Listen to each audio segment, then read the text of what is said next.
உன் சமையலறையில் நான் உப்பா சர்க்கரையா என்று காதலர்கள் கேட்டுக்கொண்டது அந்த காலம். இன்று நம் சமையலறையில் இருக்கும் உப்பு சர்க்கரையில் எவ்வளவு மைக்ரோ பிளாஸ்டிக் கலந்திருக்கிறது என்பதைத்தான் கேள்வியாக எழுப்ப வேண்டும் போல் உள்ளது.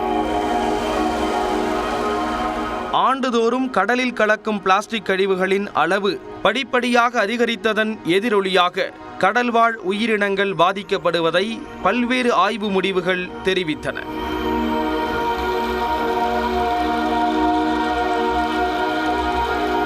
இதன் நீட்சியாக கடலில் கலக்கப்பட்ட பிளாஸ்டிக் நுண்ணிய துகளாக மாறி மனிதர்களுக்கு யமனாக மாறும் அபாயம் உருவாகியுள்ளது.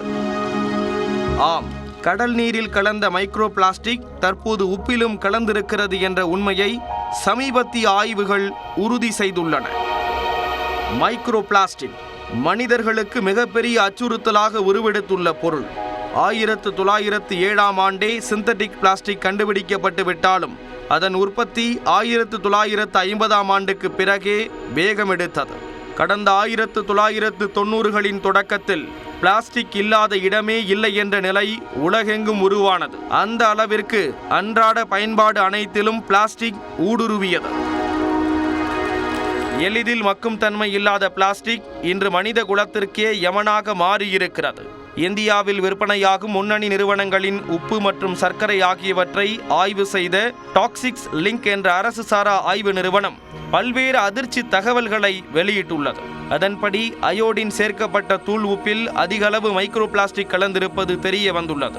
இந்த கண்ணுக்கு தெரியாத மைக்ரோ பிளாஸ்டிக் துகள்களின் அளவு 0.1 மில்லிமீட்டர் முதல் 5 மில்லிமீட்டர் வரை இருப்பதாக கூறப்பட்டுள்ளது. அயோடின் கலந்த 1 கிலோ தூள் உப்பில் 89.15 மைக்ரோ பிளாஸ்டிக் துகள்களும் 1 கிலோ கல் உப்பில் 6.7 மைக்ரோ பிளாஸ்டிக் துகள்களும் கலந்துள்ளது ஆய்வில் கண்டறியப்பட்டுள்ளது. 1 கிலோ ஆர்கானிக் சர்க்கரையில் 11.85 மைக்ரோ பிளாஸ்டிக் துகள்களும் 1 கிலோ ஆர்கானிக் அல்லாத சர்க்கரையில் 68.25 மைக்ரோ பிளாஸ்டிக் துகள்களும் உள்ளன. சர்க்கரை மற்றும் உப்பில் கலந்துள்ள இந்த மைக்ரோ பிளாஸ்டிக் துகள்கள் வெள்ளை, நீலம், சிவப்பு, கருப்பு, பச்சை, வயலட் மற்றும் மஞ்சள் நிறங்களில் இருப்பதும் கண்டறியப்பட்டுள்ளது. அதே நேரம் ராக் சால்ட் எனப்படும் பாறை படிம உப்புகளில் மைக்ரோ பிளாஸ்டிக் அளவு மிக குறைவாக இருப்பதும் ஆய்வில் தெரிய வந்துள்ளது. மைக்ரோ பிளாஸ்டிக்ஸ் சால்ட் அண்ட் சுகரில் இருக்குது. சரி, இதை பற்றி நம்ம ஏன் கவலைப்படணும் அப்படின்னு பார்த்தீங்கன்னா, இது என்வாயன்மெண்ட்டுக்கு மட்டும் கெடுதல் இல்லை, இது நம்ம உடலுக்கும் ரொம்பவே கெடுதலான ஒரு விஷயம். அண்ட் இது நம்ம சுவாசிக்கிற காற்று வழியாக வரலாம், சாப்பிட்ற உணவு வழியாக வரலாம், அண்ட் பல முறையில் உள்ள basically it can enter the body. இது வந்துட்டு ரொம்பவே ஒரு ரொம்ப கவலைப்பட வேண்டிய ஒரு பப்ளிக் ஹெல்த்தான விஷயம். அண்ட் ஏன்னா நம்ம ஒருத்தங்களையும் இதை அஃபெக்ட் பண்ணுற ஒரு விஷயம் இது. உப்பு, சர்க்கரை மட்டுமன்றி நாம் உட்கொள்ளும் பல்வேறு பொருட்களிலும் இந்த மைக்ரோ பிளாஸ்டிக் கலந்துள்ளதாக கூறப்படுகிறது.